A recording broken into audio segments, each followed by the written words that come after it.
सभी साथियों का स्वागत करता हूं अपने YouTube चैनल सुरेंद्र सिंह बोरा में। आज बात कर लेते हैं बीएड प्रशिक्षित सीईटी उत्तीर्ण अभ्यर्थियों के बारे में, जिन्होंने सीटीईटी फर्स्ट उत्तीर्ण किया है और बीएड वर्षवार प्राथमिक शिक्षक भर्ती में सहायक अध्यापक के रूप में चयनित हैं, लेकिन अभी उनको नियुक्ति पत्र नहीं मिले हैं। नियुक्ति पत्र कोर्ट के आदेश के अनुसार लिफाफे बंद हैं। तो बहुत सारे लोगों का कहना है कि लोगों ने जो है कि फर्जी तरीके से सीटेट उत्तीर्ण कर रखा है, जबकि सीटेट जो है बीएड वालों के लिए नहीं था। ठीक है, मैं उनकी बात से सहमत हूँ, लेकिन एग्री नहीं करता हूँ। कुल मिलाकर के उनकी बात अपनी जगह पर सही हो सकती है, लेकिन एग्री मैं उनकी बात से इसलिए नहीं करता हूँ कि मैं डिसएग्री करता हूँ कि सरकार ने आरटी एक्ट लागू हो जाने के बाद 2012 में शिक्षा मंत्रालय भारत सरकार से रिकमेंडेशन की एमएचआरडी से जो है कि राज्य की तरफ से एक विशेष अनुरोध पत्र भेजा गया, जिसमें जो है कि बीएड वालों को कक्षा 1 से 5 तक पढ़ाने के लिए शिक्षक के रूप में नियुक्ति दी जा सके। ये जो एक्सटेंशन मोड था वो 2014 तक था, 31 मार्च 2014 के आसपास तक था। मार्च कंफर्म नहीं कर सकता हूँ कि मार्च ही था, तो यहाँ तक था। सरकार का जो पक्ष था, उनका कहना था कि आरटी एक्ट लागू हो जाने के कारण से जो है बीएड वाले जो है प्राथमिक शिक्षक के रूप में कार्यरत या सेवा नहीं दे सकते हैं, ऐसा आरटी का एक्ट कहता है। आरटी एक्ट जो है कि 23 का फर्स्ट जो है कि ये चीज़ें कहता है। तो हमारे पास पर्याप्त टीचर ट्रेनिंग इंस्टीट्यूशन नहीं है, क्योंकि अभी ये नवोदित राज्य है। अभी तक जो है कि उत्तर प्रदेश की अनुकंपा के आधार पर, यानी कि परमिशन के आधार पर, उनके एफिलिएशन पर, उनके संवाद पर, ठीक है, रिकॉग्निशन जो है कि उत्तर प्रदेश का है, ठीक है। तो उसके आधार पर हमारे यहाँ जो भी ट्रेनिंग प्रोग्राम कराए जाते, प्रशिक्षण कराए जाते थे शिक्षकों के, तो वो जो है कि उत्तर प्रदेश से संबंधित थे, एफिलेटेड थे, संबद्ध थे। तो प्रयागराज जो है कि उत्तर प्रदेश का जो है कि बोर्ड है, इलाहाबाद प्रयागराज, तो वहाँ से संबद्ध होने के कारण से जो भी हमारे डाइट सेंटर थे सारे वहाँ से। तो उसके बाद जो है कि हमारे पास ऐसी कोई परमिशन भी नहीं है। कुल 6 डाइट हमारे पास हैं, कुछ मिनी डाइट हैं, तो इसलिए हमारे पास पर्याप्त इंस्टीट्यूशन नहीं है और हम लगभग 2 साल में 600 कैंडिडेट ही शिक्षक के रूप में प्रशिक्षित कर पाते हैं। ऐसा विशेष अनुरोध था, हमें कुछ टाइम जो है रिलैक्सेशन दिया जाए, तो वो जो है कि 2014 तक था। उसके बाद बीएड, ताकि हम बीएड प्रशिक्षितों को जो है कि कंसीडर कर सकते हैं कक्षा 1 से 5 तक। बाद में वो परमिशन जो है कि 31 मार्च 2016 तक होगी। तो 31 मार्च 2016 तक मैं उन लोगों को ये कहना चाहता हूँ कि जो भी लोग बीएड हैं, जब राज्य के पास विशेष परमिशन है, तो वो लोग सीटीईटी हो या यूटीईटी हो उसका एग्ज़ाम दे सकते हैं, क्योंकि ऑलरेडी जो है कि शिक्षा निदेशालय ने और उत्तराखंड सरकार ने जो है कि परमिशन ले रखी है एमएचआरडी से और केंद्रीय माध्यमिक शिक्षा मंत्रालय से। तो वहाँ से उन्होंने जो है कि परमिशन ले रखी थी। तो बीएड वालों को हम कंसीडर कर लें, जिसमें जो है कि एनसीटी जो है कि रूल एंड रेगुलेशन बनाती है प्राथमिक शिक्षक के रूप में, तो उन्होंने एनसीटी से मान्यता, जैसा कि आप देखते हैं कि एनसीटी के नोटिफिकेशन में भी आपको देखने को मिलेगा। तो फिर आप लोग किस तरीके से उन लोगों को डिनाई कर रहे हैं? कि आपका डिनाई करने का तथ्य क्या होता है? आप क्यों डिनाई कर रहे हैं उनको? क्यों आप अमान्य कर रहे हैं? क्यों आप लोग, बहुत पहले बीएड वालों ने भी उनमें इस तरीके का दोषारोपण कि लोगों ने जो है कि फर्जी तरीके से सीटेट उत्तीर्ण कर रखा है, इनकी जांच होनी चाहिए। फिर उसके बाद जो है कि अन्य लोगों ने भी कहा कि इन्होंने फर्जी तरीके, देखिए जो बीएड प्रशिक्षित हैं, सीटीईटी उत्तीर्ण हैं, तो चाहे वो यूटीईटी उत्तीर्ण हो, तो वो लोगों को 2016 तक तो परमिशन थी, वो कर सकते हैं। अगर आप कोर्ट भी जाओगे ना, निश्चित रूप से वहाँ से भी हारोगे, यूटीईटी में और सीटीईटी में।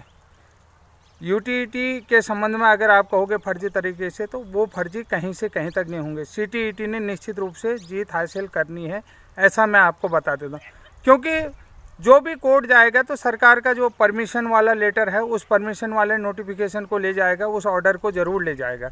जब उसमें साफ 31 मार्च 2016 तक जो है कि सरकार ऑर्डर देती है कि बीएड वाले कंसीडर करते, उसके बाद जो है कि 28 जून 2018 के बाद जो है कि 23 जून 2018 के बाद बीएड वालों को ऑलरेडी कंसीडर कर लिया गया है तो प्राथमिक शिक्षक के रूप में। तो अब कहाँ पर दिक्कत आई? अगर उन लोगों ने फर्जी तरीके से, बहुत सारे लोगों ने कह रखे हैं, किसी ने जो है कि अपने आप को विशिष्ट बीएड दिखा रखा है, किसी ने बीएलएड दिखा रखा है, किसी ने डीएलएड दिखा रखा है, किसी ने डीईएड दिखा रखा है।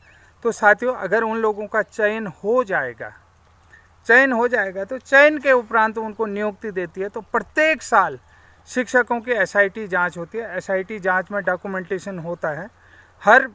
हर साल शिक्षकों के जो है कि प्रमाण पत्रों की जांच सत्यापन होता है। टाइम टू टाइम जो है कि प्रत्येक ईयर जो है कि लेटर जाते रहता है। उनका यूनिवर्सिटी से संबंधित जो भी उनके शैक्षिक अभिलेख होते हैं उनका सत्यापन प्रत्येक वर्ष हो रहा है। इसी कारण से 23-24 साल नौकरी करने के बाद फर्जी शिक्षक पकड़े जा रहे हैं। आप लोग बार बार देख रहे हैं कि जिन्होंने फर्जी स्थायी प्रमाण पत्र बना रहा है वो भी पकड़े जा रखे हैं, जिन्होंने फर्जी जाति प्रमाण पत्र बना रखा है वो भी पकड़े जा रहे हैं, जिन्होंने फर्जी जो है कि सीटीईटी कर रखा है, यूटीईटी कर रखा है, जिन्होंने टेट फर्जी कर रखा है वो भी पकड़े जा रहे हैं, किन्हीं का जो है कि ग्रेजुएशन फर्जी है वो भी पकड़े जा रहे हैं, किन्होंने जो है कुछ लोगों ने जो है कि ग्रेजुएशन के अंकों में हेर फेर कर रखा है तो उनका भी यूनिवर्सिटी लेवल से भी सत्यापन हो रहा है। इस तरीके से फर्जी लोग पकड़े जा रहे हैं। तो अब आप लोगों को इस तरीके का सवाल नहीं करना चाहिए, क्योंकि अगर वो शिक्षक के रूप में वर्षवार चयनित हैं और उनको नियुक्ति मिल जाती है, उनका नियुक्ति पत्र रिलीज हो जाता है, अगर उन्होंने किसी भी तरीके से असंगत अमान्य शैक्षिक योग्यता हासिल कर रखी होगी तो वो निश्चित रूप से पकड़े जाएंगे। असामान्य असंगत शैक्षिक योग्यता, उनका जो अकादमिक रिकॉर्ड होगा उसमें किसी भी प्रकार के असंगत योग्यता होगी तो वो निश्चित रूप से पकड़े जाएंगे। तो साथियों, मेरा विशेष अनुरोध है उन लोगों से जो लोग कहते हैं ऐसा नहीं हो सकता है, ऐसा नहीं हो सकता है, पहले मैं उनसे कहता हूं कि आप सही जानकारी जुटाइए। बहुत सारे लोग कहते हैं कि आप सही जानकारी नहीं देते। जब मैं सही जानकारी नहीं देता हूं तो क्यों मेरे वीडियो को देख रहे हो, क्यों बार बार देख रहे हो? जब आपको लग रहा है कि इतने समय से मैं सही बात बता रहा हूँ, सही बात कह रहा हूँ। कई लोग मुझे कहते हैं कि ये NIOS DLED के खिलाफ हैं, कई लोग कहते हैं कि ये बीएड वालों के खिलाफ है, कई लोग कहते हैं ये जो है कि ब्रिज कोर्स के खिलाफ है, कई लोग कहते हैं कि ये फलाने के खिलाफ है। मैं किसी के खिलाफ नहीं हूँ, मैं सत्य बोलता हूँ, सही बात कहता हूँ। सही बोलना जो है कि लोगों को चुभता है। अगर मैं हाँ जी कहते रहता तो उन्होंने कहा यार हाँ ये सही कह रहा है, क्योंकि हाँ जी वहाँ पर होती है जहाँ पर हमें कोई जानकारी नहीं होती है। लगातार मुझे विभाग में काम करते हुए भी लगभग 12-13 साल हो गए हैं। 12-13 साल से लगातार विभाग में काम कर रहा हूँ। तो ये सोचिए कि किस तरीके से जो है कि एसआईटी जांच होती है, कैसे टीचरों के शैक्षिक अभिलेखों का सत्यापन होता है। ये सारी चीज़ें मैं बता रहा हूँ। किसी भी तरीके की अगर उनकी असंगत योग्यता है तो वो निश्चित रूप से उसमें जांच होगी, वो पकड़ में आ जाएंगे। जिस तरीके से 23-24 साल नौकरी करने के बाद पकड़ना। तो साथियों, आपको वीडियो कैसा लगा? और निश्चित रूप से सीटीईटी वालों का नियुक्ति पत्र रिलीज हो जाएगा। ये वीडियो जितना हो शेयर करें, क्योंकि जो बात सटीक है तो सटीक है। क्योंकि सरकार ने जो है कि विशेष अनुरोध किया था केंद्र सरकार से, NCT से, कि हमारे पास पर्याप्त इंस्टीट्यूशन नहीं है टीचरों के प्रशिक्षण के लिए, इसलिए जो है कि हम बीएड वालों को अभी 4 साल 5 साल कंसीडर कर सकते हैं, तो हमें परमिशन दीजिए। 31 मार्च तक जो है कि 2016 तक परमिशन थी और 23 जून 2018 के बाद जो है कि परमिशन हमेशा फॉर एवर हो चुकी है। तो अब जो है कि वो लोग अपना दावा कर सकें। बहुत सारे लोग कहते हैं कि बीएड वाली बाहर होने वाले, बीएड वाली बाहर नहीं होंगे। ये चीज़ मैं आपको लिख के दे रहा हूँ। इस बात के लिए मैं दावा कर सकता हूँ। बीएड वाले किस आधार पर बाहर होंगे, कैसे बाहर होंगे, ये आप मुझे बता दें। मैं तो यहाँ तक कहता हूँ कि सीटीईटी भी मान्य होगा, ये निश्चित रूप से कह रहा हूँ। इस बात को आप लिख के ले लो। इस बात में कितना खींच जाएगा कि 1 साल 2 साल 3 साल, अगर उनको नियुक्ति पत्र जहाँ उनके आज वर्षवार सिलेक्शन हुआ है ना, उस दिन से वेतन देना पड़ेगा उन लोगों को, क्योंकि लास्ट में उनने जीतना तो है ही है। क्योंकि धीरे धीरे जो है कि लचीलापन भी आ रहा है, सब कुछ आ रहा है। अभी देखिए न्यू एजुकेशन पॉलिसी में आदमी अपनी इच्छा के अनुसार जैसी पढ़ाई करना चाहे कर सकता है, तो उसमें अब विषय बाध्यता नहीं रही है। तो इसी तरीके से धीरे धीरे आज नहीं तो कल मॉडिफिकेशन तो आएगा ही, मॉडिफाई होना ही है, हर चीज़ को मॉडिफाई होना है। तो डेवलपमेंट की ओर है।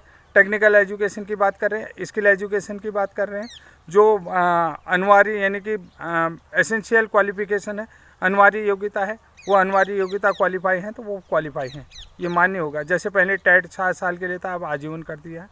तो उसकी ज़रूरत है, उस चीज़ की ज़रूरत है। आदमी बार बार उसके पीछे मेहनत नहीं कर सकता। 7 साल मेहनत कर लिया तो बार बार नहीं, क्योंकि वो एक बार एसेंशियल क्वालिफिकेशन है, उसको हमेशा के लिए तो वो एकेडमिक बना दिया है। तो पहले वो एसेंशियल क्वालिफिकेशन थी, अब एकेडमिक क्वालिफिकेशन बना दी। तो साथियों, वीडियो कैसे लगा? जय हिंद, जय उत्तराखंड।